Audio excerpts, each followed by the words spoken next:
It's the prince. She's measuring him out. Hi everyone, welcome back to my channel. My name is Ella. Thank you for joining me for this video.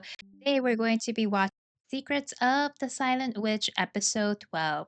So I think there is actually one more episode before the season ends, which will be covered next week. But yeah, I'm ready to dive right into it. Oh, so this festival, it's really resemblance of like Halloween, I would say. I love Isabel. She really just wants to hang out with Monica.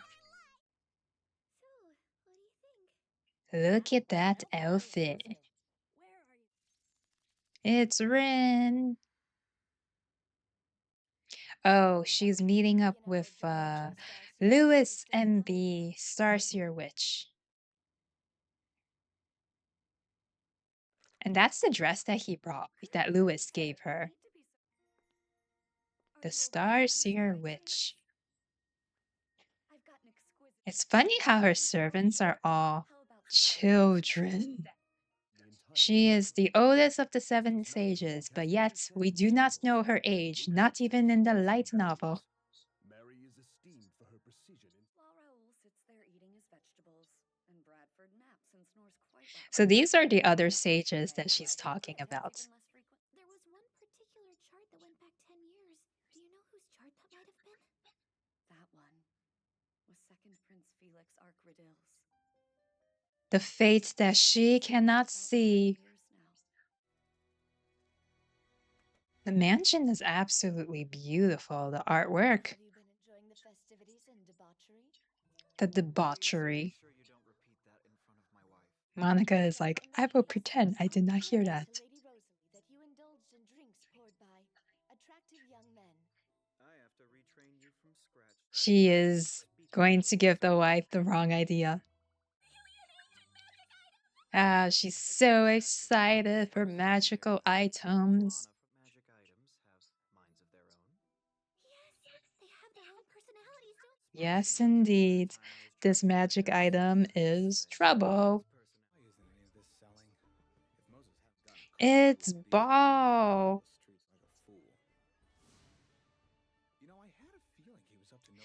You know, I thought he looked a bit younger in the light novel sketches, but he looks a bit older in the anime.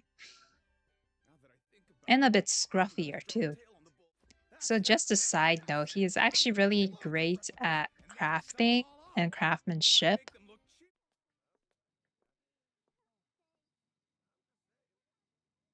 It's the prince. She's measuring him out.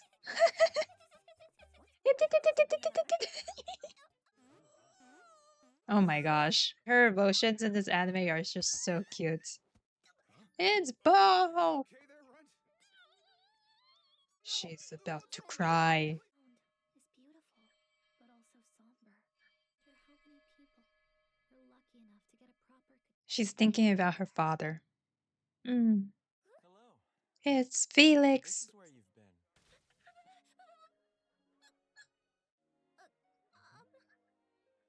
What are you doing in Corlipton? He snuck out, that's what happened. Why is the prince out here all by himself without a single bodyguard? She's having a turmoil. But she does have a point. He just went out there by himself without a bodyguard. Oh my gosh, this is so hilarious. I'm a troublemaker. Yes, that's right. A proper delinquent. Yep. In the light novel, that's exactly what she said. She was like, I am a delinquent. But you're not fooling anyone, Monica. A troublemaker? There's no need to say sir, just Ike. We're trouble. So the name Ike actually plays a significance heavily in the story. It's an ancient magic item, all right. This really fires up my imagination. So this was the one that Louise was talking about, that basically the item doesn't really like men, and it'll try to like murder the men. You're clucking like a chicken. Oh my gosh. He took her to a whorehouse, essentially. This is like Apothecary Diaries now. Well, in that case, just leave it to me. So they did cut out some details. Basically, in the light novel, it's because it was quite chilly and cold out. So the prince decided to take her there Thank you so for that holding space for so me. that they can get her like a warmer coat. Seeing you? Please accept this from me.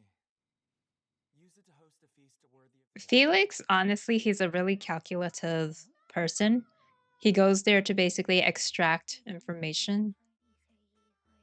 Seriously, I actually thought you brought her here to sell her off. That is hilarious. Now Monica is lost in Numberland.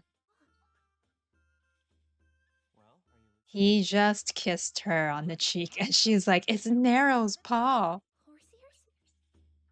I still think it was hilarious how they thought that the prince was gonna like sell her off to the to the whorehouse. I'm let's like, go.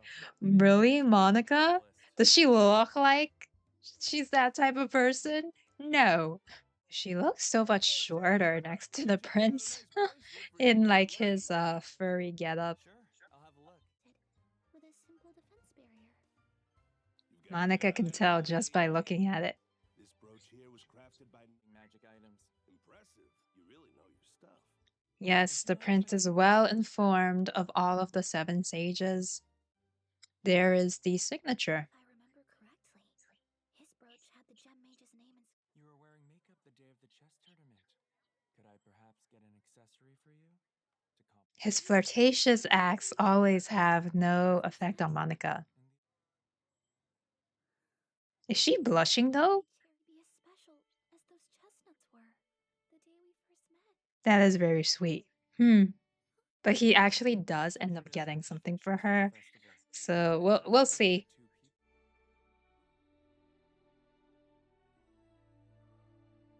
It's so cute sharing a moment together. She's got crumbs on her face. Let me get that. Do people make you nervous? Yes, Monica is completely fearful of people. Just for tonight, you can think of me as a ghost.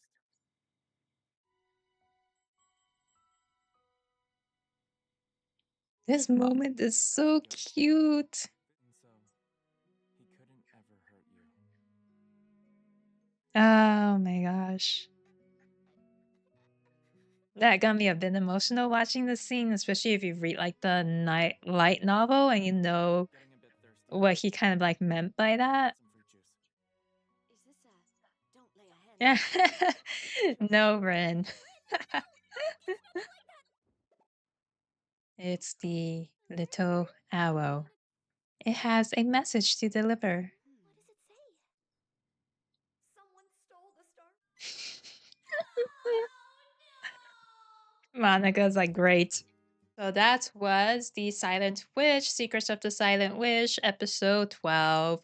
I think I was a bit surprised that they broke this part into two parts, but then it makes sense because I think the remainder of what happens next, it's good to end it on that part for the season. And hopefully we do get a season two because there's definitely is enough source material in order to do that. So a bit of backstory. Felix actually he snuck out from the school grounds and so his lizard is not with him. His lizard is back at the academy where he is supposed to be. The lizard had taken his form to cover up the fact that he snuck out and he's at the festival. So basically, Felix is not supposed to be at this festival. I think it's just so funny about how um, Monica and Felix, they're so similar. And the two of them don't really realize that about each other. They're similar in the sense that they are both carrying secrets. Monica being the silent witch, she doesn't want anyone to know about it, and Felix carrying a even larger and bigger secret. Um, the name Ike, I'm just going to say that that's going to be a significant name in this anime. I don't want to spoil it for anyone who has not yet already read the light novels or know of the original story.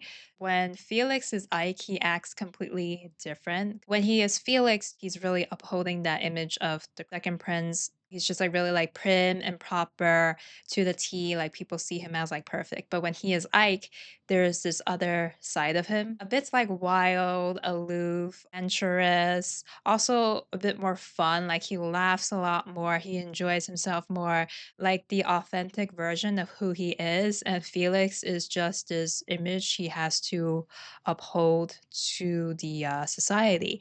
So when he was talking to Monica about how just imagine Ike as like a ghost. I thought that scene, after having read the light novel and having had a bit of context as to what he meant by that, it was a nice scene between those two, but it also feels a bit sad when you think about it because Ike is who he really is, and then he can't be Ike when he is Felix. Again, without spoiling it.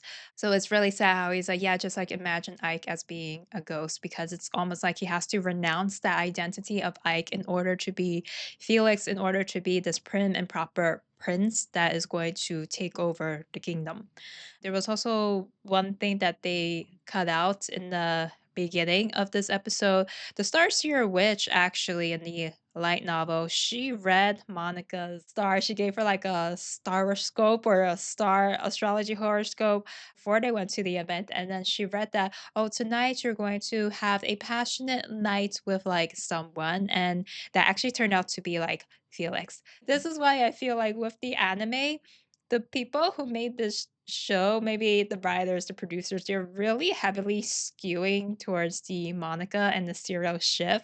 Almost a bit like too much. And like I really feel the bias as like a reader because I think that would have been something fun to add in. I do feel at some point between watching the anime and also reading the light novel that Felix does end up developing these feelings for Monica. I don't think he knows that it might be love or like a crush, but it definitely seems that like Monica has like picked his interest. Not Monica as the silent witch, but like just Monica Norton. So I think like for me when I read the light novels and when I watch the show, I think that's something that I find it's just really nice to have a really nice element that's kind of in the background. It's not very obvious in the anime, but in the light novel, it is quite obvious. I mean, we know straight off from the beginning that Felix has a crush on the Silent Witch. He doesn't know that Monica is the Silent Witch yet. However, I do feel he has a curiosity and interest or favorability towards Monica. In like one of the chapters, in the light novel number 6 that I'm reading, Felix's younger brother that was doing research on like who he hangs out with, and they say, yeah, Monica Norton is the pet that he keeps. So I was just like, oh my god, but it's so true. And it was funny because like his little younger brother was like appalled by that. It's like a pet, what?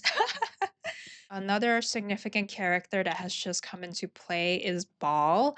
So, Ball, as I mentioned, he is someone who is really skilled in creating things with like his hand. He was actually involved in the incidents with Annika and Casey where the tail of that carriage wasn't complete. So he was actually the person that was like drawing that. And in the light novel, it said that like he ran out of time so he didn't have like that tale completed. He was someone that was just hopping from place to place, doing one gig after the next gig. He does have like a soft spot for like kids. When he runs into Monica in the festival and he accidentally, knocks her down, he's like worried. He's like, oh my gosh, like little kid, are you okay? When I read that in the light novel, that's when I realized, okay, like this guy is actually not bad. He just is unaware of the people that he is working with that actually has bad intentions. So yeah, just a nice guy that gets caught up in the wrong places at the wrong times. What Louis said about the magical item is correct. Magical items, they all have personalities of their own. And this one in particular, it's dangerous for men, especially to wield it because it like kind of takes control of them and it wants to like kill the person. If you are a guy who is possessing this magical item, it will kill you. So this is why there is like a seriousness now that Ball has the magical item. And then the other thing, the whorehouse scene. So in the light novel, there was the conversation it goes on for quite a bit. As I mentioned, Felix originally he took Monica there because he saw Monica was wearing a dress and she was getting chilly and cold. So he's like, "Let's find you some warmer clothes." And this is the whorehouse that Felix visits as Ike whenever he gets the chance to like sneak out. So I was like, yeah, Felix is a bit wild. And I remember reading in the light novel, there's some like lewd conversational context that's exchanged, and the anime completely left it out, which I don't blame them because I'm like, yeah, it makes it kind of like in the level of like Apothecary Diaries in a sense. So in the light novel, they thought that Felix was gonna turn Monica into a prostitute, which I thought was so super hilarious. But I also think that the outfit that they initially put Monica in was a lot more revealing. And of course, in the anime, they made it really PG. Like that wasn't the case. Her same reaction was that she was counting off into the land of like numbers because she's like, "What is happening?" You know? But yeah, so that's what I mean. Like Felix has a wild side. I think the next episode, with it being the last episode, it's going to be quite sentimental.